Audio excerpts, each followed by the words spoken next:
Previous lecture में हम लोग लिमिट से रिलेटेड एग्जांपल्स कर रहे थे। नेक्स्ट आज के लेक्चर में हम लोगों ने पढ़नी है एग्जांपल नंबर 4। एग्जांपल नंबर 4 में हमें एक फंक्शन गिवन दिया गया है F of x is equal to 3 minus X when X is less than +1 and F of x is equal to X square +1 when X is greater than +1। ठीक है, तो function आपको ये गिवन दिया गया है कि फंक्शन में जब x की वैल्यू जो है वो एज ए इनपुट वैल्यू आप लेस देन 1 पुट करेंगे, मींस 0.5 0 -1 -2, इस तरह अगर कोई वैल्यू आप जो है लेस देन 1 पुट करेंगे फंक्शन में, तो ये जो फंक्शन है एफ ऑफ एक्स इसका आंसर आपके पास होगा 3 - x। इसी तरह अगर आप इस फंक्शन में एक्स की वैल्यू जो है वो ग्रेटर देन 1 पुट करते हैं, तो उस केस में फंक्शन का आंसर आपके पास होगा एक्स स्क्वायर +1। तो फंक्शन आपको एक गिवन दिया गया एफ ऑफ एक्स दो तरीकों से डिफाइन किया गया है, उसमें जो आप इनपुट वैल्यू पुट करते हैं उसके लिहाज से। अब नेक्स्ट हम लोगों ने क्या करना है, हम लोगों ने फाइंड आउट करनी है लिमिट इसी फंक्शन की जब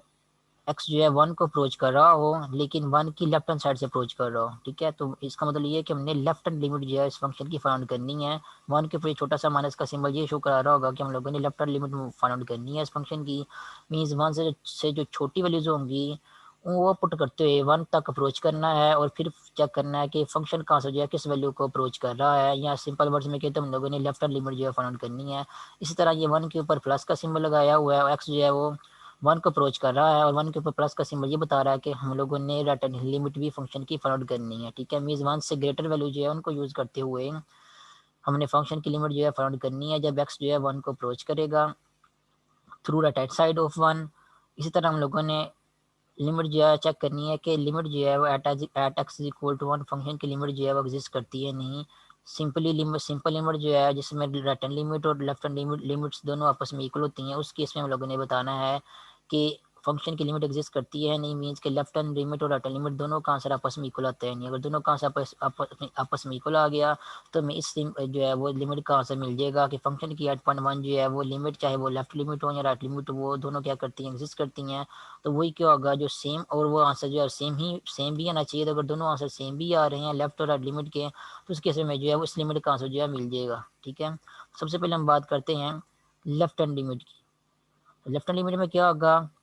एक्स की वैल्यू जो है हमें 1 की लेफ्ट हैंड साइड से पुट करते हैं या 1 से जो छोटे नंबर्स होंगे वो पुट करते हैं फंक्शन की लिमिट का आंसर फाइंड आउट करना है। तो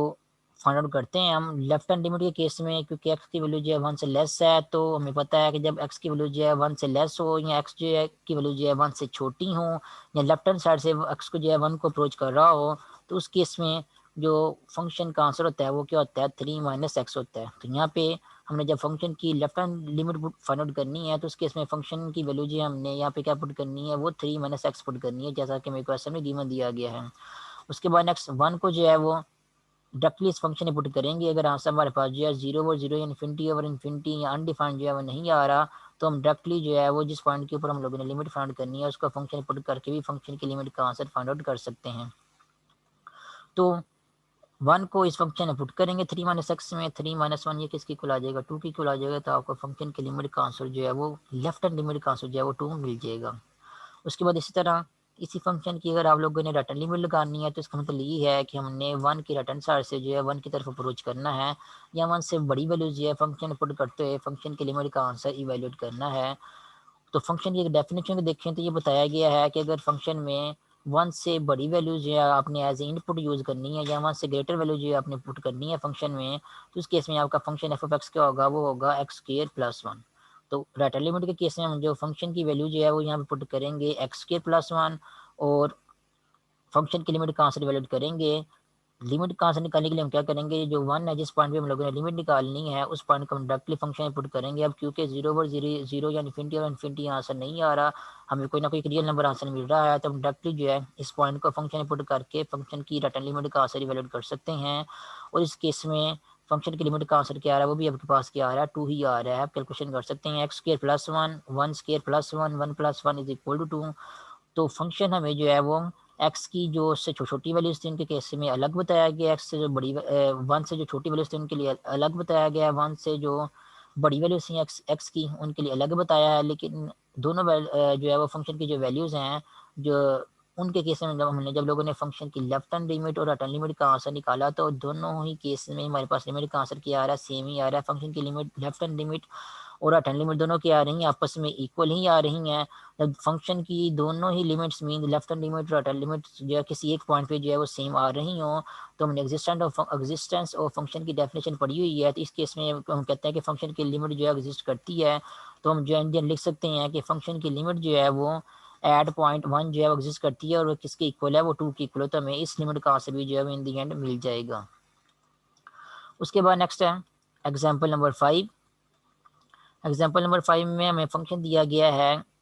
square root of x square minus 4। हमने इस फंक्शन की लेफ्ट हैंड लिमिट भी फाइंड आउट करनी है, राइट हैंड लिमिट भी फाइंड आउट करनी है और सिंपल लिमिट भी फाइंड आउट करनी है, जिसमें लेफ्ट और राइट लिमिट्स दोनों क्या होती हैं, आपस में इक्वल होती हैं। ठीक है,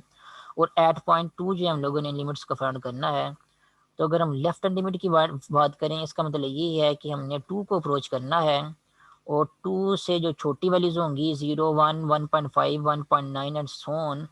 इस तरह के जो जीरो से छोटे नंबर हैं जो बिल्कुल जीरो से करीब पर आते जाएंगे, उन वैल्यूज़ के केस में जो हम लोगों ने चेक करना है कि फंक्शन की लेफ्ट हैंड लिमिट कहाँ से जो है वो क्या आता है। ठीक है, 2 को डायरेक्टली फंक्शन पुट करते हैं, तो डायरेक्टली पुट करने के बाद 0 ओवर 0 या इन्फिनिटी ओवर इन्फिनिटी या अनडिफाइंड आंसर नहीं आ रहा है, बल्कि क्या आ रहा है, 0 आ रहा है। तो ये जो रियल नंबर हमारे पास आंसर आ रहा है, ये क्या होगा, इस function square root of x square minus 4 की लेफ्ट हैंड लिमिट होगी। इसी तरह राइट हैंड लिमिट के केस में भी सेम जो है टेक्निक फॉलो करेंगे। जिस पॉइंट के ऊपर आप लोगों ने रिटर्न लिमिट फाइंड करनी है, उस पॉइंट को डायरेक्टली फंक्शन पुट करें, आपको फंक्शन की रिटर्न लिमिट का आंसर मिल जाएगा। तो दोनों ही लेफ्ट और राइट लिमिट्स क्या आ रही हैं, आपस में इक्वल आ रही हैं, इसलिए फंक्शन की जो सिंपल लिमिट होगी वो जो ये बताती है कि चाहे लेफ्ट साइड से लिमिट वैलिड करें चाहे राइट साइड से लिमिट वैलिड करें, उसके केस में आपकी फंक्शन का की लिमिट का जो आंसर होगा वो क्या होगा, वो 0 होगा। ये हमें जो है वो भी मिल जाएगा, क्योंकि हमने अभी चेक करके देख लिया है कि लेफ्ट और राइट दोनों लिमिट्स क्या आ रही हैं, दोनों लिमिट्स जो हैं वो एग्जिस्ट कर रही हैं और वो सेम ही आ रही हैं, इक्वल आ रही हैं। इसलिए जो सिंपल फंक्शन की लिमिट होगी वो क्या होगी, वो 0 होगी एट पॉइंट 2। उसके बाद नेक्स्ट है एग्जाम्पल नंबर 6। एग्जाम्पल नंबर 6 में आपको फंक्शन दिया गया है square root of x minus 1 divide by x plus 1। हमने इस फंक्शन की लेफ्ट हैंड लिमिट भी वैलिड करनी है, राइट हैंड लिमिट भी वैलिड करनी है और इसके अलावा सिंपल लिमिट भी वैलिड करनी है। ये चेक करना है कि फंक्शन की लिमिट एग्जिस्ट करती है या नहीं करती। ठीक है, लिमिट एग्जिस्ट करने के लिए क्या चेक करना पड़ेगा, हमें चेक करना पड़ेगा कि लेफ्ट हैंड लिमिट और राइट हैंड लिमिट दोनों क्या होती हैं, वो एग्जिस्ट करती हैं और एक दूसरे के इक्वल भी हैं। तो फंक्शन को यूज़ करते हैं, सबसे पहले लेफ्ट हैंड लिमिट की बात करते हैं। 1 के ऊपर हम लोगों ने लेफ्ट हैंड लिमिट जो है फाइंड करनी है, मीन्स 1 से जो छोटी वैल्यूज़ होंगी उनको यूज़ करते हुए हमने फंक्शन की लेफ्ट हैंड लिमिट जो फाइंड करनी है। 1 से छोटी वैल्यूज़ क्या होंगी, जो 1 के करीब से करीब तक आती जाएंगी, वो होगी आपके पास -1, 0, 0.1, 0.5, 0.9 एंड सो ऑन। इस तरह की वैल्यूज़ को हम फंक्शन पुट करके देखते हैं तो हमारे पास जो है वो आंसर डायरेक्टली क्या आ रहा है। तो माइनस 1 से छोटी करके वैल्यू पुट करते हैं फंक्शन में, फॉर एग्जांपल 0 पुट करते हैं फंक्शन में, तो हमारे पास आंसर क्या आएगा, square root of 0 minus 1 divide by 0 plus 1। तो आप देख सकते हैं स्क्वायर के अंदर नेगेटिव आ रहा है नंबर, मीन्स के 0 पुट करने से जो है वो इंडियन हमारे पास आंसर क्या आएगा, कम्प्लेक्स नंबर आएगा, क्योंकि 0 माइनस 1 वो किसकी इक्वल होता है, वो -1 की इक्वल होता है और -1 का स्क्वायर रूट क्या होता है, आयोटा होता है। तो हमें इंडियन जो है वो कम्प्लेक्स नंबर जो आंसर मिल रहा है, जो कि हमने यहाँ पे कैलकुलस में डिस्कस नहीं करना। उसके अलावा 1 से छोटा आप कोई और नंबर भी इस फंक्शन में पुट करेंगे, फॉर एग्जांपल हमने तो फिलहाल यहाँ पे 0 पुट किया है, 0 के अलावा अगर कोई और नंबर पुट करते हैं जो 1 की और करीब जा रहा है, फॉर एग्जांपल 0.5 पुट करते हैं, ठीक है, वो वहाँ से छोटा ही है, या 1/2 पुट करते हैं, एक ही बात है। तो स्क्रिप्ट के अंदर जब हम एक्स की जगह जो है वो 0.5 पुट करेंगे, तो यहाँ पे आ जाएगा आपके पास 0.5 -1 डिवाइड बाई 0.5 प्लस 1। तो 0.5 में से जब 1 को माइनस करेंगे तो 1 तो बड़ा ही है, तो 1 से छोटे जब भी कोई नंबर पुट करेंगे यहाँ पे एक्स की जगह, क्योंकि हम लेफ्ट लिमिट जो है डिस्कस कर रहे हैं, तो हमें वहाँ से छोटे नंबर ही पुट करने पर करते हुए हमने जो है वो 1 को अप्रोच करना है। तो वहाँ से छोटा जब भी कोई नंबर पुट करेंगे यहाँ पे एक्स की जगह, तो स्क्वायर रूट के अंदर आपके पास हमेशा जो है एक नेगेटिव नंबर जो आएगा, उस नेगेटिव नंबर की वजह से जो है वो आपका इन दी एंड आंसर जो है फंक्शन का वो क्या आ जाएगा, वो कम्प्लेक्स नंबर या आयोटा की फॉर्म में जो है वो आ जाएगा, और वो हमें जो है यहाँ पे कैलकुलस में जो है वो नहीं चाहिए। हम जो है वो जस्ट हमने अपने आंसर जो है रियल नंबर तक की हद तक ही डिस्कस करने हैं। इसलिए जो फंक्शन की लेफ्ट हैंड लिमिट है यहाँ पे वो एग्जिस्ट नहीं करेगी। क्योंकि एग्जिस्ट नहीं करेगी क्योंकि हमारे आंसर जो है कम्प्लेक्स नंबर आ रहे हैं, वो हम जो है वो डिस्कस नहीं करेंगे, या इन वैल्यूज़ को एज ए इनपुट वैल्यूज हम फंक्शन में यहाँ पे यूज़ नहीं कर सकते। जब यूज़ नहीं कर सकते हैं या कम्प्लेक्स नंबर को एज ए आंसर हम डिस्कस नहीं करेंगे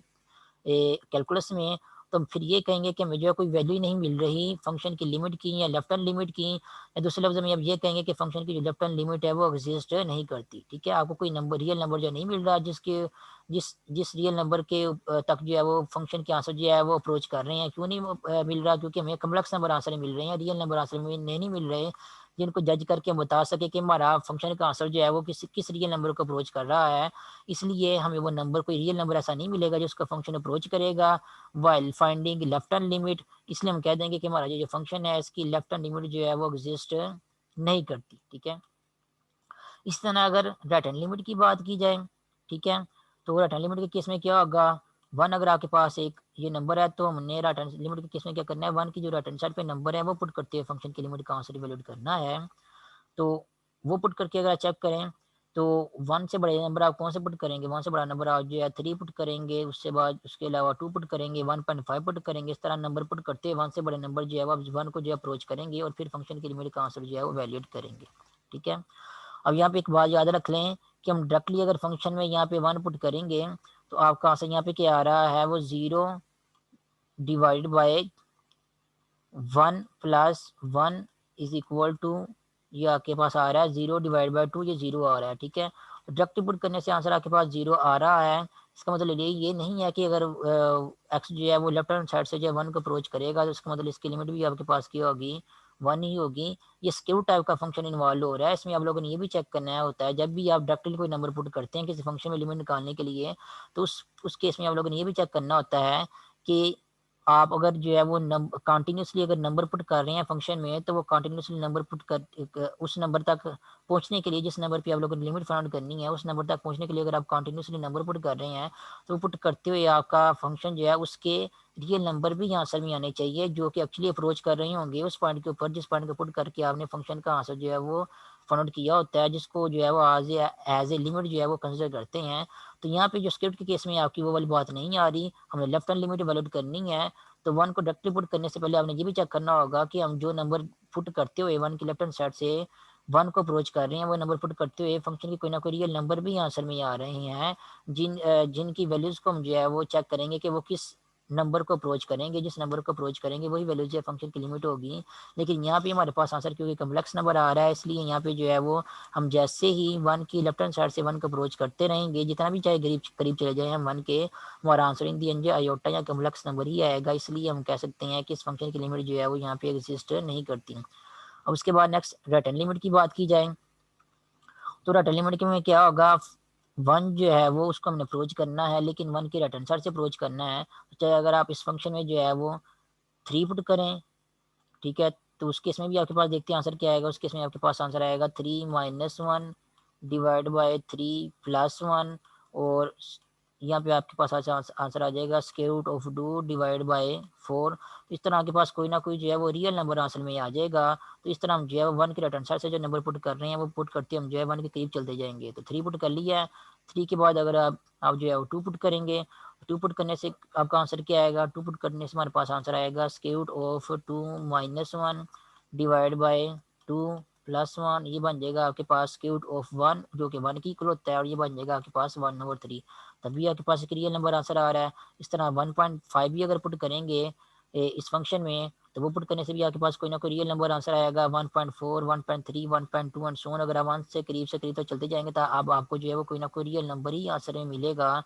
तो अब आप लोगों ने क्या करना है? अब उन्हें चेक करना है कि वन पे जो है हमारे फंक्शन का आंसर जो है वो क्या आ रहा है। तो अगर आप इस तरह नंबर पुट करते जाएंगे तो आपको आइडिया होता जाएगा कि आपका आंसर जो है वो जीरो से करीब तक जो है वो आता जाएगा फंक्शन का। ठीक है, अगर हम जो है डायरेक्टली जो है वो इस वन को जो है वो इस फंक्शन में पुट कर दे रहा है लिमिट इवेल्यूएट करने के लिए, तो उस केस में हमारे पास आंसर क्या आएगा? उस केस में हमारे पास आंसर आएगा 0-1, सॉरी यहाँ पे आएगा 1-1 डिवाइड बाय 1+1। तो डायरेक्टली पुट करेंगे हम अगर लिमिट वाले पॉइंट को, जिस पॉइंट के ऊपर हम लोगों ने रिटर्न लिमिट इवेल्यूएट करनी है, तो उसके इसमें हमारे पास आंसर आएगा square root of 0 divide by 1+1। ये बन जाएगा 0 डिवाइड बाय 2, ये किसकी इक्वल आ गया? 0 की इक्वल आ गया। तो डायरेक्टली वन पुट करने से क्योंकि हमारे पास आंसर जो है वो 0/0 या इन्फिनिटी नहीं आ रहा, तो हमने क्या कर दिया? रियल नंबर एक आंसर आ रहा है जो कि एक्चुअली 0 ही है। तो ये जो रियल नंबर हमारे पास 0 आ रहा है, ये हमारे पास ये जो फंक्शन है, ये जो हमें क्वेश्चन में गिवन दिया गया है, इसकी लिमिट होगी और ये रिटर्न लिमिट होगी गिवन फंक्शन की, ठीक है। इस तरह हम लोगों ने लेफ्ट हैंड लिमिट जो है इवैल्यूएट क्यों नहीं की, वो इसलिए इवैल्यूएट नहीं की क्योंकि लेफ्ट हैंड लिमिट के केस में जो 1 से छोटे नंबर होते हैं उनको पुट करते हैं फंक्शन जो है हमें कम्प्लेक्स नंबर या इमेजिनरी नंबर जो है गिवन दे रहा होता है। इसलिए जैसे जैसे आप 1 को लेफ्ट हैंड साइड से अप्रोच करते जाएंगे तो आपको आंसर जो है वो कोई रियल नंबर नहीं मिलेगा, रियल नंबर्स नहीं मिलेंगे चाहे आप 1 के कितना भी करीब चले जाएं। इसलिए आप जो है वो इन दी एंड कोई रियल नंबर जो है एज ए फंक्शन की लिमिट जो है वो भी फाइंड आउट नहीं कर सकते। इसलिए हम क्या करेंगे, यहाँ पे 1 को डायरेक्टली पुट करके फंक्शन की लिमिट का आंसर जो है वैल्यूएट नहीं करेंगे, ठीक है। लेफ्ट हैंड लिमिट के केस में, लेकिन राइट हैंड लिमिट के केस में हमने चेक किया है कि अगर हम 1 की जो है वो उससे राइट हैंड साइड से जो है वो फंक्शन में वैल्यूज पुट करते हुए एक्स की वैल्यूज को जो है वो पुट करते हुए फंक्शन के आंसर को जज करें तो हमारे पास फंक्शन के आंसर जो है रियल नंबर ही आते हैं। और वो नंबर जो हैं वो उनको उनकी वैल्यूज को अगर हम जज करें टेबल बना के तो वो नंबर जो है वो वैल्यूज जो है वो जीरो को अप्रोच करेंगी, जिसको हम जो है वो डायरेक्टली जो है वो फाइंड आउट कर सकते हैं। जीरो को कैसे कि 1 को जस्ट फंक्शन पुट कर दें, हमारे पास आंसर जो है क्योंकि जीरो ओवर जीरो या इन्फिनिटी ओवर इन्फिनिटी यहाँ डिफाइन नहीं आ रहा, इसलिए डायरेक्टली पुट करने से ये लिमिट वाला नंबर फंक्शन में डायरेक्टली पुट करने से जो नंबर हमारे पास आंसर में आएगा वही नंबर क्या होगा, एक्चुअली हमारे गिवन फंक्शन की लिमिट होगी। तो यहाँ पे राइट हैंड लिमिट जो है वो फंक्शन की जो है वो जीरो आएगी और लेफ्ट हैंड लिमिट जो है वो कम्प्लेक्स नंबर आने की वजह से 1 के राइट हैंड साइड में नंबर पुट करने से एक्स की वैल्यूज पुट करने से क्योंकि कम्प्लेक्स नंबर आते हैं, वो कम्प्लेक्स नंबर आने की वजह से जो है वो हम डायरेक्टली जो है वो यहाँ पे पुट करके फंक्शन की लिमिट वैल्यूट नहीं करेंगे, क्योंकि हमें जो है वो रियल नंबर्स की फंक्शन की जो रियल वैल्यूज हैं वो नहीं मिलेंगी जिनको हम चेक करें कि फंक्शन किस वैल्यू को अप्रोच कर रहा है। इसलिए हम कह सकते हैं कि ये जो फंक्शन है इसकी लेफ्ट हैंड लिमिट जो है वो एग्जिस्ट नहीं करती, सिर्फ राइट हैंड लिमिट एग्जिस्ट करती है। तो इसका मतलब ये है कि हमें सिर्फ राइट हैंड लिमिट का आंसर मिलेगा, लेफ्ट हैंड लिमिट का आंसर जो है वो नहीं मिलेगा। उसके बाद अगर इस सिंपल लिमिट की बात की जाए जिसके केस में both left and right limits जो है वो आपस में इक्वल होनी चाहिए, तो ये भी क्या होगी, ये भी लिमिट जो है आपकी एग्जिस्ट जो है वो नहीं करेगी। वो क्यों एग्जिस्ट नहीं करेगी, क्योंकि एग्जिस्टेंस ऑफ लिमिट की अगर हम डेफिनेशन को देखें तो उसमें ये क्लियरली लिखा हुआ था कि जब अगर किसी फंक्शन की लिमिट जो है वो तभी एग्जिस्ट करती है, जैसा कि यहाँ पे देखें, जब उसकी दोनों ही वन साइडेड लिमिट्स में लेफ्ट हैंड लिमिट और राइट हैंड लिमिट जो है वो किसी पॉइंट के ऊपर एग्जिस्ट करती हों, ठीक है। और उसके अलावा उनकी वैल्यू भी जो है वो सेम आनी चाहिए। तो अभी जो एग्जांपल कर रहे हैं उसमें हमने नोट कर लिया है कि फंक्शन की सिर्फ जो है वो लेफ्ट हैंड लिमिट जो है वो एग्जिस्ट करती है और उसकी राइट हैंड लिमिट जो है वो एग्जिस्ट नहीं करती। तो इसलिए उस फंक्शन की जो लिमिट है सिंपल लिमिट ये वाली जो है वो एग्जिस्ट नहीं करती, ठीक है। तो ये लेफ्ट हैंड लिमिट भी एग्जिस्ट नहीं करती है, राइट हैंड लिमिट जो एग्जिस्ट करती है, अब ये दोनों अब दोनों क्योंकि एग्जिस्ट नहीं करती, एक ही समय एग्जिस्ट करती है, इसलिए ये वाली लिमिट क्या करेगी, ये भी एग्जिस्ट जो है वो नहीं करेगी, ठीक है। और बिलफर्ज अगर पहली लिमिट भी एग्जिस्ट कर रही हो, लेफ्ट हैंड लिमिट भी एग्जिस्ट कर रही हो और राइट हैंड लिमिट भी एग्जिस्ट कर रही हो, लेकिन दोनों के आंसर जो है वो आपस में इक्वल ना आ रहे हो, तब भी हम ये कहेंगे कि फंक्शन की लिमिट जो है वो उस स्पेशल पॉइंट के ऊपर, जिस पॉइंट के ऊपर आप लोगों ने लेफ्ट और राइट लिमिट चेक की है, उस पॉइंट के ऊपर जो है फंक्शन की लिमिट जो है एग्जिस्ट नहीं करती, ठीक है। एग्जिस्ट तब करती है जब लेफ्ट और राइट लिमिट्स दोनों के आ रही हो आपस में इक्वल आ रही हो। उसके बाद नेक्स्ट है properties of limits related to different functions. तो सबसे पहली प्रॉपर्टी ये है लिमिट की कि अगर आप किसी ऐसे फंक्शन की लिमिट वैलिड करती हैं जो कि एक्चुअली क्या है, आपके पास एक कांस्टेंट फंक्शन है, फॉर एग्जांपल सी है, आपके पास कोई कांस्टेंट फंक्शन है, तो अगर आप उस फंक्शन की लिमिट फाइंड आउट करेंगे तो उस फंक्शन की लिमिट आपके पास वही नंबर सी ही आएगा। कैसे, फॉर एग्जांपल अगर आपको एक फंक्शन दिया जाए f of x is equal to 10, तो ये 10 आपके पास रियल नंबर है, सी की जगह हम यहाँ पे क्या कंसिडर कर लिया, 10 कंसिडर कर लिया, तो ये क्या आपके पास एक कांस्टेंट फंक्शन है। अगर आपसे कहा जाए कि लिमिट एक्स अप्रोचेस टू 2 और फंक्शन की जगह क्या लिख दें, क्योंकि फंक्शन हमने 10 कंसिडर किया हुआ है तो एफ ऑफ एक्स की जगह 10 लिख दें और इस फंक्शन की लिमिट जो वैल्यूड करें तो इस फंक्शन की लिमिट हमारे पास जो है 10 ही आएगी, ठीक है। मीन्स कि जब एक्स जो है वो 2 को अप्रोच कर रहा हो तो उस केस में फंक्शन अगर आपके पास जो है एफ ऑफ एक्स इक्वल 10 हो तो फंक्शन की लिमिट भी क्या बनेगी, 10 ही बनेगी। क्यों 10 बनेगी, आप नोट कर सकते हैं, एक्स की वैल्यू अगर हम यहाँ पे रखें और फंक्शन जो है वो उसकी वैल्यू जो हम यहाँ पे रखें, जो कि एक्चुअली क्या है हमारे पास ये वाला फंक्शन है, कांस्टेंट फंक्शन 10 है। तो जब आप 2 को अप्रोच करेंगे, चाहे लेफ्ट हैंड साइड से अप्रोच करें या राइट हैंड साइड से अप्रोच करें, फॉर एग्जांपल अगर आप लेफ्ट हैंड साइड से अप्रोच करते हैं तो 0 पुट करेंगे तभी फंक्शन का आंसर आपके पास 10 आएगा, 1 पुट करेंगे तभी फंक्शन का आंसर आपके पास 10 आएगा, उसके अलावा 1.5 पुट करेंगे तभी फंक्शन का आंसर 10 आएगा, 1.8, 1.9, 1.999 एंड सो ऑन। इस तरह जब भी आप 2 को अप्रोच करते जाएंगे और जो वैल्यूज पुट करते हो, एक्स की वैल्यूज पुट करते हो, आप 2 को अप्रोच करते जाएंगे, उन सभी वैल्यूज के ऊपर फंक्शन का आंसर क्या आ रहा है, 10 ही आ रहा है, क्योंकि कांस्टेंट फंक्शन हमने यहाँ पे कंसिडर किया हुआ है। तो आपके फंक्शन की जो वैल्यूज आ रही हैं वो एक ही नंबर 10 को ही अप्रोच कर रही हैं। इसलिए अगर कांस्टेंट फंक्शन के केस में क्या होता है, आप एक्स जी की वैल्यू एक्स को जो है जिस भी नंबर को अप्रोच करवा लें, यहाँ पे एक्स अप्रोचेज टू 0 कर लें, एक्स अप्रोचेज टू 1 कर लें, एक्स अप्रोचेज टू -10 कर लें, कुछ भी कर लें, कांस्टेंट फंक्शन के केस में लिमिट का आंसर आपके पास हमेशा जो है वो क्या आता है, वही कांस्टेंट फंक्शन ही आता है। ठीक है, यहाँ पे जनरल लिखा हुआ है। ठीक है, ये पर्टिकुलर सिर्फ यहाँ पे 2 लिखा हुआ है पॉइंट, ये वाला पॉइंट 2 पे लिमिट, यहाँ पे जनरल बताया हुआ है कि जब आपकी लिमिट जो है वो किसी भी पॉइंट ए को किसी भी पॉइंट ए के ऊपर आप फाइंड आउट करेंगे, मीन्स एक्स अप्रोचेस टू ए आप फाइंड आउट करेंगे, ए आपके पास कोई भी नंबर हो और फंक्शन आपके पास अगर कांस्टेंट फंक्शन है तो लिमिट का आंसर आपके पास जो है वही कांस्टेंट फंक्शन यानी कि वही नंबर ही आएगा, सी ही आएगा आपके पास लिमिट का आंसर। इसी तरह नेक्स्ट है प्रॉपर्टी नंबर 2। प्रॉपर्टी नंबर 2 में ये कह रहे हैं, अगर एक्स आपके फंक्शन जो है आपके पास कुछ इस तरह का फंक्शन है जिसमें एक्स की पावर लिखी हुई है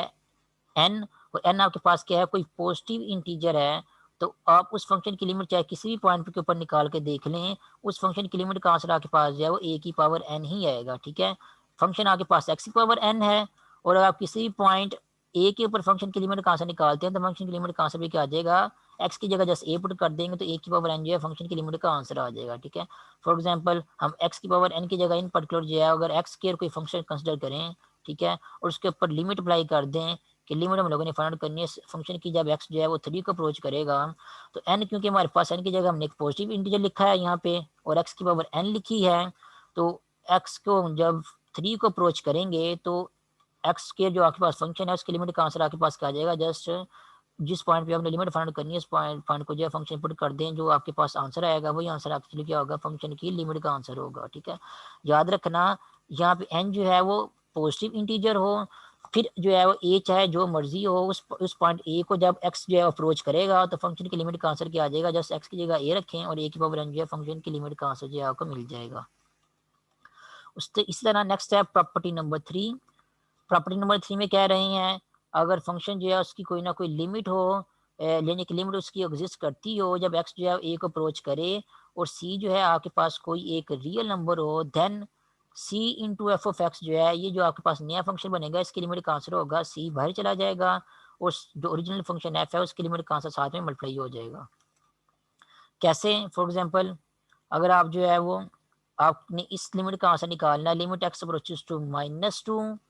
4 इंटू एक्स की पावर 3, 4 इंटू एक्स की पावर 3 आपके पास क्या है, कैसा फंक्शन है कि ये सी या 4 जो है वो आपके पास सी की जगह कांस्टेंट आ रहा है और एक्स की पावर 3 आपके पास क्या आ रहा है, एक फंक्शन आ रहा है जिसको हम एफ ऑफ एक्स कह सकते हैं। यहाँ पे हमें पता है एक्स की पावर एन की लिमिट जो है वो एग्जिस्ट करती है जब एन के आपके पास जो है वो पॉजिटिव इंटीजर हो, ये हमने भी प्रॉपर्टी नंबर 2 में भी पढ़ा है। तो अगर हम एक्स की पावर क्यूब को एफ ऑफ एक्स और 4 को सी कंसिडर करें तो आपके पास जो है इस तरह की फॉर्म बन रही है सी into f of x.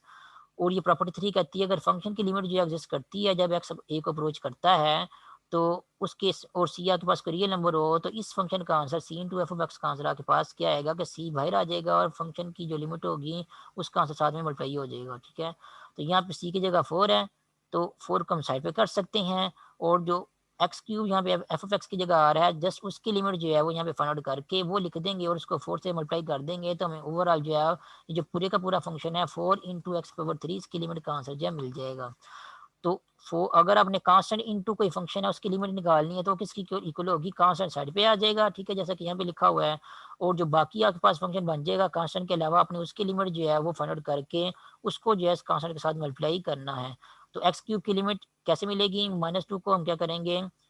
X की जगह यहाँ पुट कर देंगे तो बन जाएगा -2 का क्यूब, वो -8 के इक्वल होता है, -8 इंटू 4 ये किसकी इक्वल आ जाएगा, ये -32 के इक्वल आ जाएगा। इसका मतलब ये है कि 4 इंटू एक्स की पावर क्यूब ये जो फंक्शन है ओवरऑल इसकी एक्स इज इक्वल टू -2 पे जो लिमिट होगी वो क्या होगी, -32 होगी।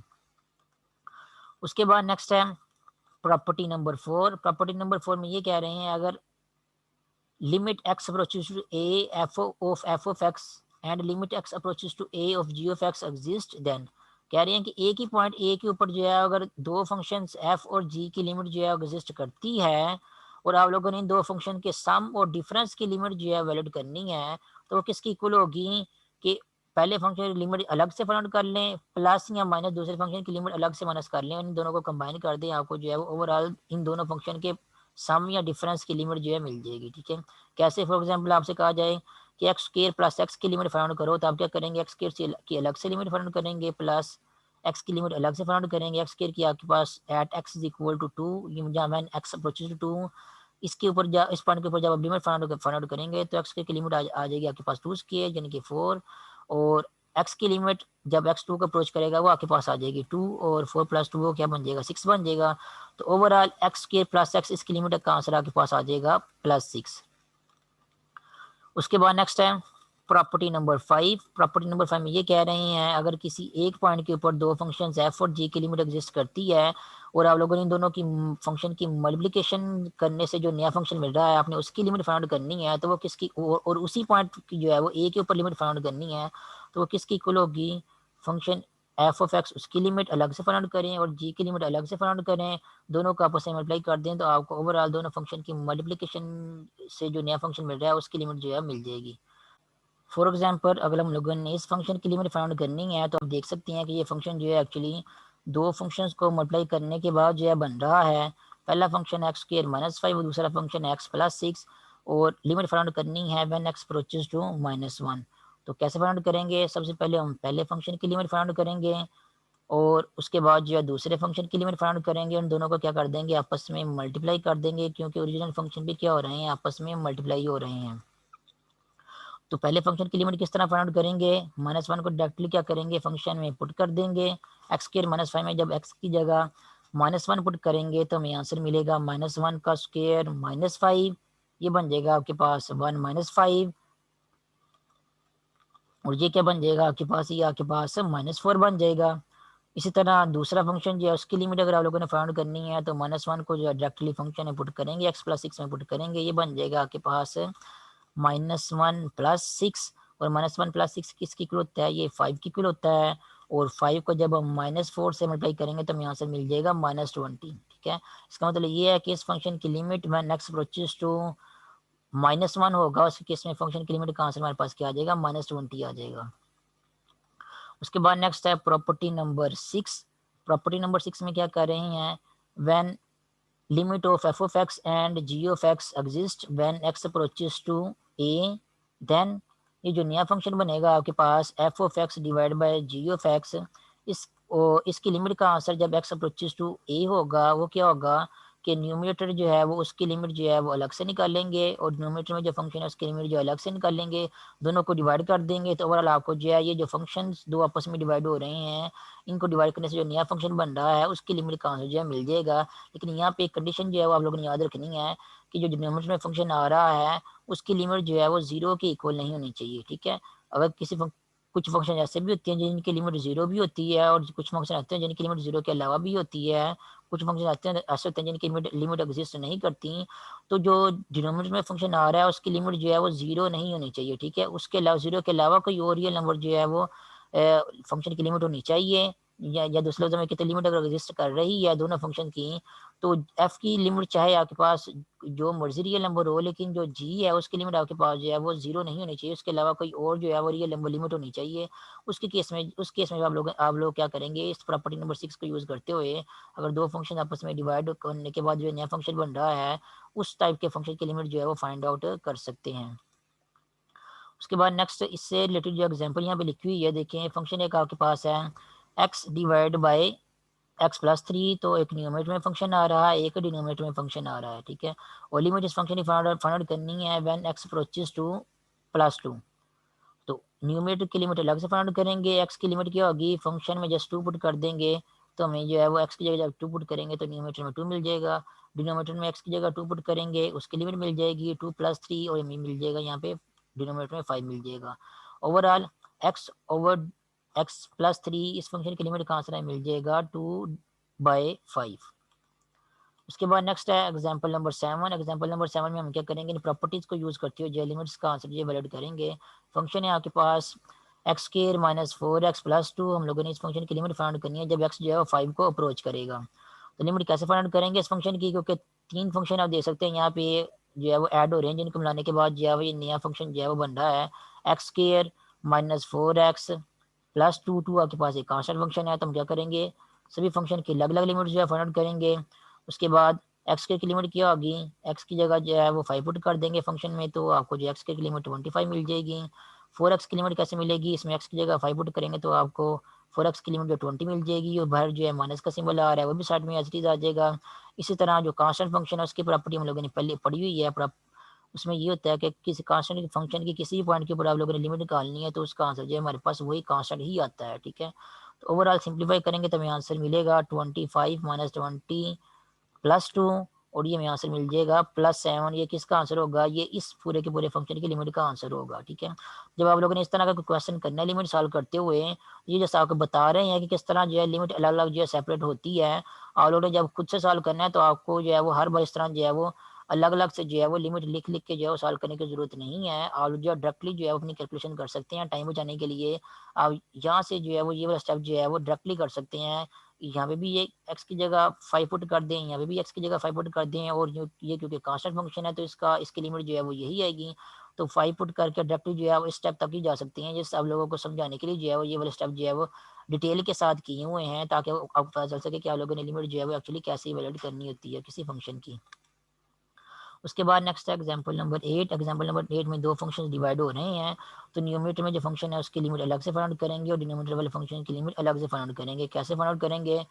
फंक्शन में हम जो है क्या पुट कर देंगे, डायरेक्टली एक्स की वैल्यू पुट कर देंगे, और डायरेक्टली एक्स की वैल्यू जब पुट कर देंगे और सिंप्लीफाई करेंगे तो ओवरऑल हमारे पास जो है फंक्शन की लिमिट का आंसर आ जाएगा, वो आ जाएगा -7, ठीक है। यहाँ पे एक बात वो याद रखें कि 0/0 जो है फंक्शन का आंसर जो है वो यहाँ पे नहीं आना चाहिए। अगर 0/0 आ रहा है फंक्शन का आंसर एक्स की वैल्यू पुट करने से, या इन्फिनिटी आ रहा है, इसका मतलब ये है कि फंक्शन उस पॉइंट के ऊपर जिस पॉइंट के ऊपर आप लिमिट फाइंड कर रहे हैं उस पॉइंट के ऊपर फंक्शन जो है वो डिफाइंड नहीं है। उसके केस में फिर आप लोगों को क्या करना होगा, अपने फंक्शन को जो है वो थोड़ा सा उसकी शेप को जो है चेंज करना पड़ेगा, सिम्प्लीफिकेशन करनी पड़ेगी कैलकुलेशन करके, और उसके बाद जो है फिर आपने अब क्या करना है, अपने लिमिट वाले पॉइंट को जो है फंक्शन इनपुट करके फंक्शन की लिमिट का आंसर जो है वो वैल्यूएट करना है। नेक्स्ट नोट है यहाँ पे, वही जो बात मैंने आपको थोड़ी देर पहले बताई हुई है कि आपको जो है वो ये सारे के लिमिट वाले स्टेप जो है अलग अलग करके एक एक करके जो है लिख के जो है वो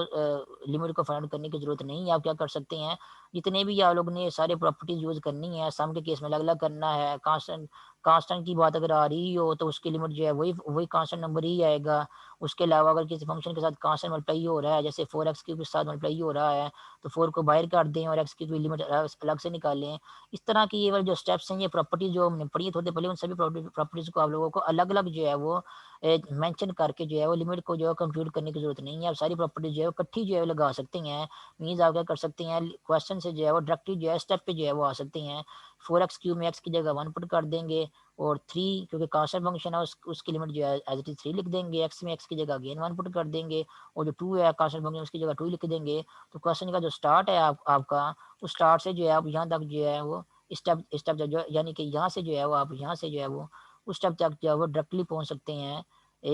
यहाँ तक जहाँ पे जहाँ तक पहुँचने के बाद आप जो है सिंप्लीफाई करके फंक्शन की लिमिट का आंसर जो है वैल्यूएट कर सकते हैं, ठीक है।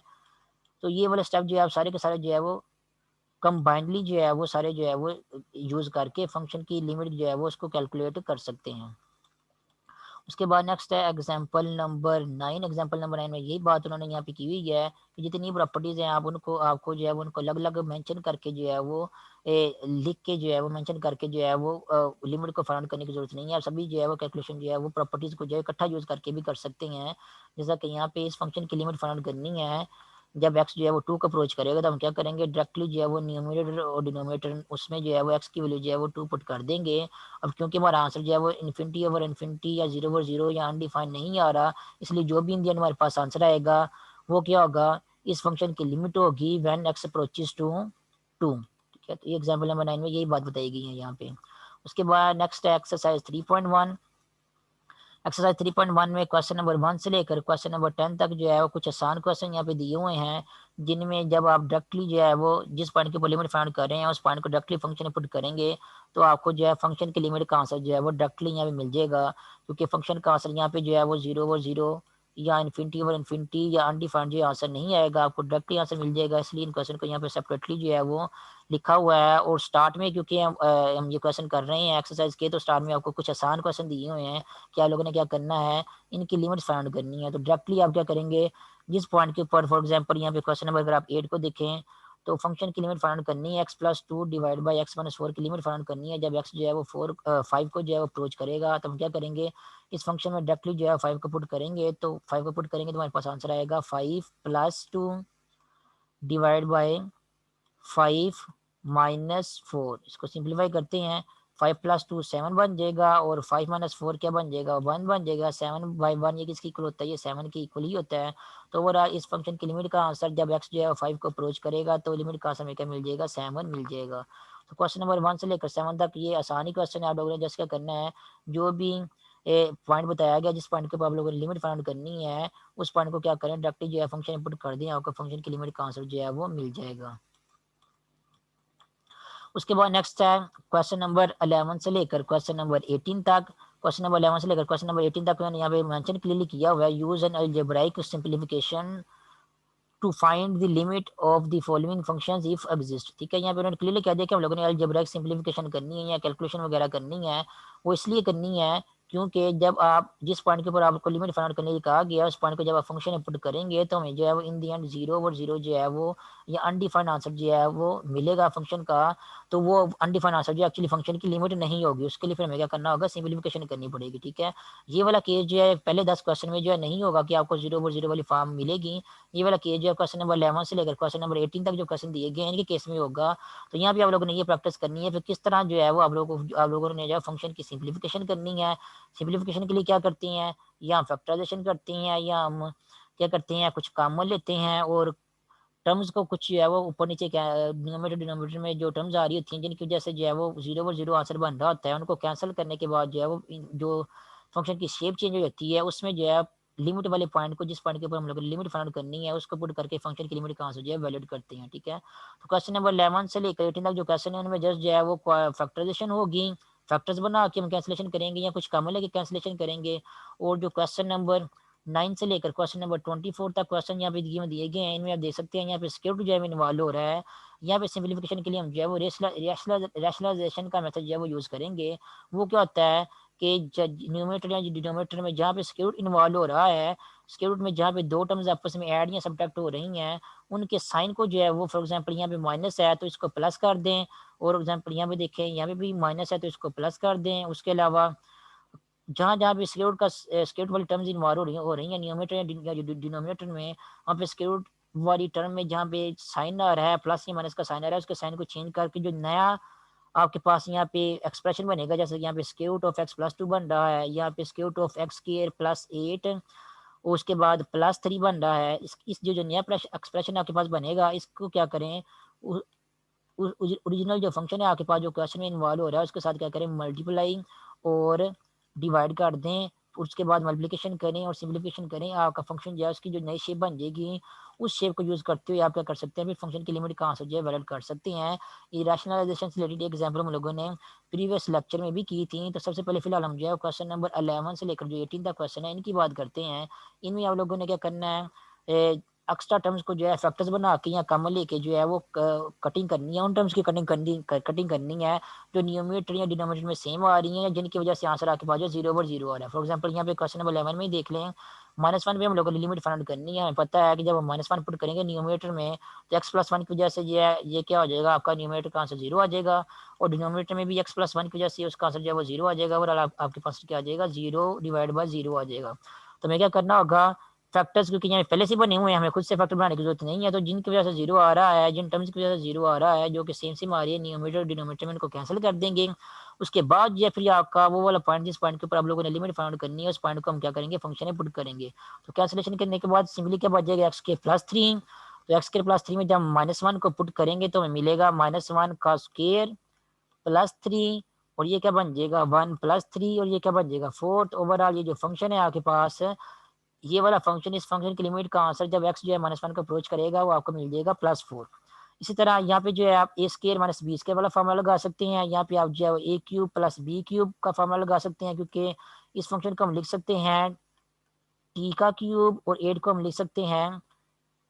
2 का क्यूब डिवाइड बाय t +2। तो यहाँ पे आप जो है क्या कर सकते हैं, न्यूमरेटर में a³ + b³ का फार्मूला लगा सकते हैं। और इसी तरह ये जो क्वेश्चन नंबर 15 है इसमें आप न्यूमरेटर में जो क्वाड्रेटिक इक्वेशन आ रही है इसको फैक्टराइजेशन के जरिए जो है वो सिंप्लीफाई करके आप इसके फैक्टर्स बना सकते हैं। और जो डिनोमिनेटर में r² - 9 आ रहा है इसको हम लिख सकते हैं r² -3 का स्क्वायर, तो इसके ऊपर भी आप ए स्क्वायर माइनस बी स्क्वायर का फार्मूला लगा के इसके भी फैक्टर बना सकते हैं। उसके बाद कैंसलेशन करके लिमिट का आंसर जो है वैलिड कर सकते हैं। क्वेश्चन नंबर 16 में भी यहाँ पे न्यूमरेटर में क्वाड्रेटिक इक्वेशन आ रही है, तो इसके भी फैक्टर बना लेंगे न्यूमरेटर में, और जो डिनोमिनेटर है वो एक्स माइनस टू जो है वो एज इट इज ही रहेगा। और फैक्टर्स बनाने के बाद आप देखेंगे कि एक्स माइनस टू जो है वो न्यूमरेटर में जो फैक्टर्स बनेंगे वहाँ पे भी एक्स माइनस टू बनेगा, उसके साथ कैंसिल हो जाएगा। उसके बाद जो आपका फंक्शन बचेगा उसमें आप x is equal to two put करके फंक्शन की लिमिट का आंसर जो है वैलिड कर सकते हैं। क्वेश्चन नंबर 17 में देखें तो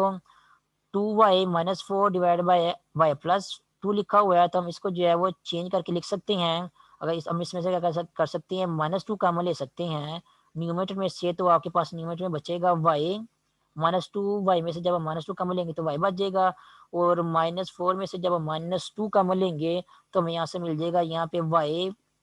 प्लस टू मिल जाएगा। यहाँ पे -4 में से जब हम -2 कॉमन लेंगे तो हमें यहाँ पे जो +2 मिल जाएगा, और डिवाइड क्या हो रहा है, डिवाइड हो रहा है y+2 के साथ। ये सेम नंबर आ रहे हैं, ये कैंसिल होंगे, और इन दिया का फंक्शन क्या बन जाएगा, वो -2 बन जाएगा। इस फंक्शन में जब x की जगह -2 पुट करेंगे, ये क्योंकि कांस्टेंट फंक्शन है तो इसकी लिमिट का आंसर आपके पास जो है वो -2 ही आएगा। ठीक है, इसी तरह आप क्वेश्चन नंबर 18 को भी सॉल्व कर सकते हैं। न्यूमरेटर और डिनोमिनेटर में जो क्वाड्रेटिक इक्वेशन आ रही हैं इनके फैक्टर्स बनाएं, फैक्टराइजेशन के मेथड को यूज करते हुए जो सेम टर्म्स न्यूमरेटर डिनोमिनेटर में आ रही हैं उनको कैंसिल करें, और उसके बाद लिमिट वाले पॉइंट को पुट करके फंक्शन की लिमिट का आंसर जो है वैलिड कर लें।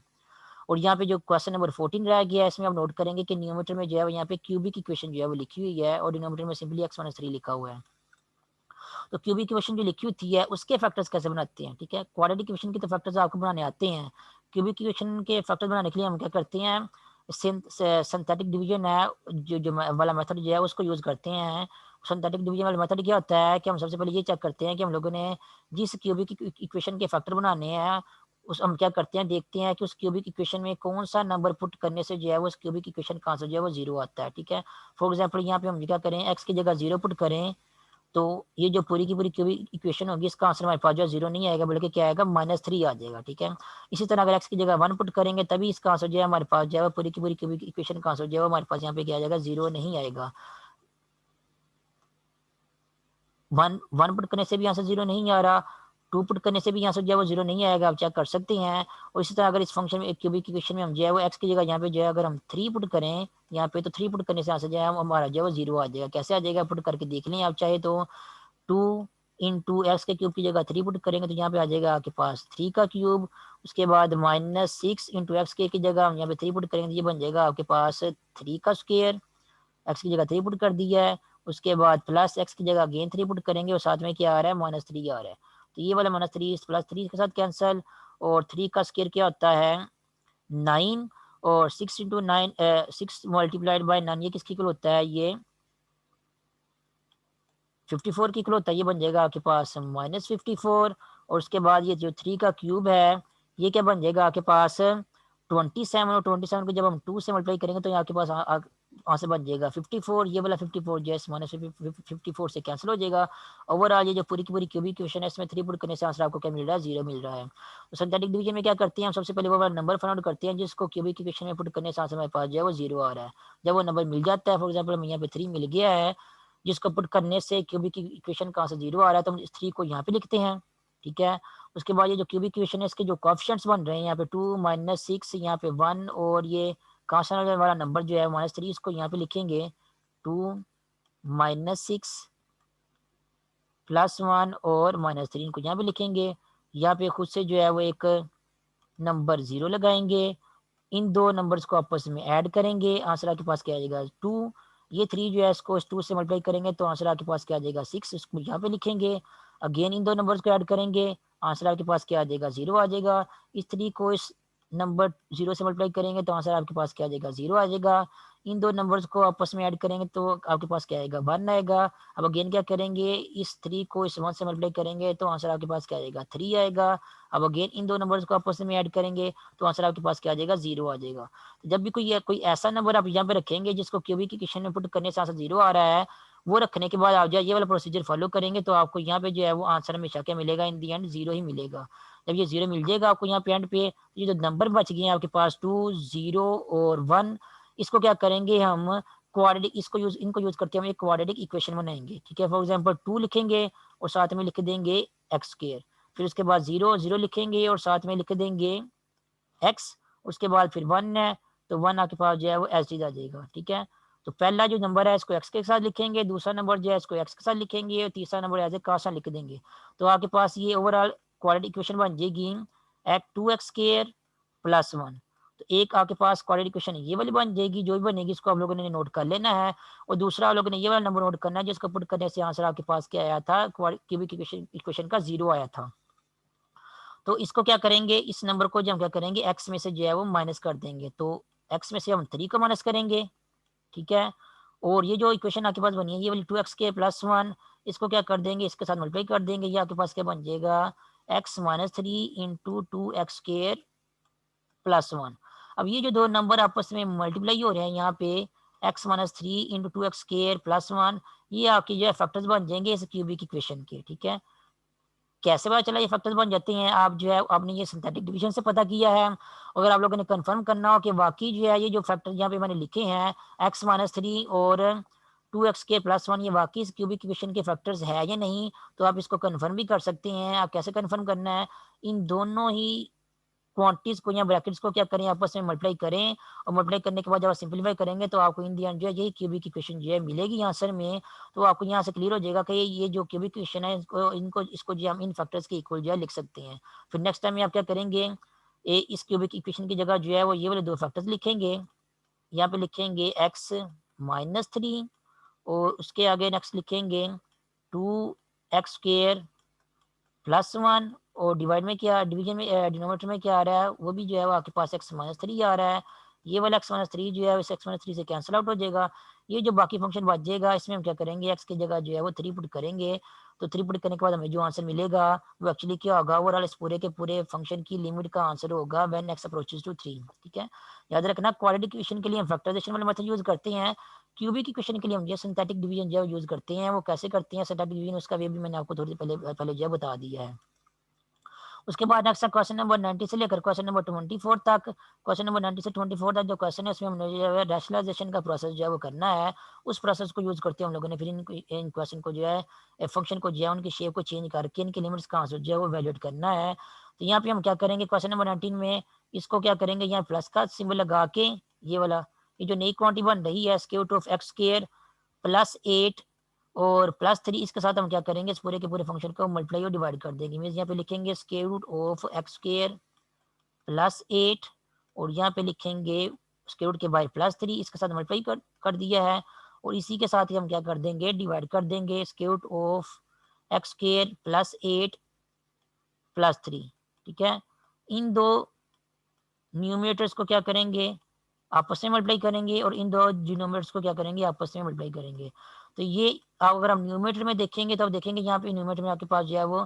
a माइनस बी और a प्लस बी इस तरह की जो है वो सिचुएशन आ रही है। तो यहाँ पे न्यूमिनेटर में आप क्या करेंगे, a प्लस बी और a माइनस बी वाला फार्मूला लगाते हुए square root of x square plus 8 इसका स्क्वायर माइनस 3 का स्क्वायर इस तरह लिख देंगे, क्योंकि हमें पता है जब भी हम a प्लस बी और a माइनस बी इन दो नंबर इन दो क्वांटिटीज को आपस में मल्टीप्लाई करते हैं तो हमारे पास आंसर आता है a square minus b square. तो a square minus b square वाला फार्मूला यूज करते हुए न्यूमरेटर को सॉल्व करेंगे, डिनोमिनेटर को जो है वो एज इट इज जो है मल्टीप्लाई करके लिख देंगे। फिर उसके बाद सिंप्लीफिकेशन करेंगे और कैंसिलेशन करेंगे। आपको कैंसिलेशन करने के बाद आपको जो नया फंक्शन मिलेगा उसमें आप जो है फिर एक्स की जगह -1 पुट करके उस फंक्शन की लिमिट का आंसर जो है वैलिड कर सकते हैं। ठीक है, यहाँ पे अगर आप डायरेक्टली जो है -1 पुट करेंगे तो यहाँ पे आपको जो है वो 0/0 फॉर्म मिल जाएगी, इसलिए हमें क्या करना होगा, फंक्शन की शेप जो है इसको चेंज करना होगा। इस तरह आप जो है यहाँ पे भी रैशनलाइजेशन करेंगे, यहाँ प्लस माइनस को प्लस करेंगे, ये जो नया नंबर बनेगा इसके साथ जो है वो इस ओरिजिनल फंक्शन को जो है वो क्या करेंगे, मल्टीप्लाई डिवाइड करेंगे। यहाँ पे जो है square root of x plus 2 के साथ मल्टीप्लाई डिवाइड करेंगे, यहाँ पे जो है वो square root of x plus 1 के साथ मल्टीप्लाई डिवाइड करेंगे। इस तरह जो क्वेश्चन नंबर 24 है इसमें क्या करेंगे, square root of x plus 5 जो है वो इसके साथ मल्टीप्लाई और डिवाइड करेंगे, रैशनलाइजेशन करेंगे और फंक्शन की जो लिमिट है उसका आंसर जो है हम फाइंड आउट करेंगे। उसके अलावा ये जो क्वेश्चन नंबर 23 है, ये 23 जो है फिलहाल जो स्किप कर दो, ये रैशनलाइजेशन से रिलेटेड जो है नहीं है, तो इसको आप लोग छोड़ दें। इसके अलावा बाकी जो क्वेश्चन है इनको फिर आप लोगों ने जो है खुद ही सॉल्व कर लेना है। तो वीक के लेक्चर के लिए इतना ही काफ़ी है, बाकी फिर हम जो है वो नेक्स्ट लेक्चर में करेंगे।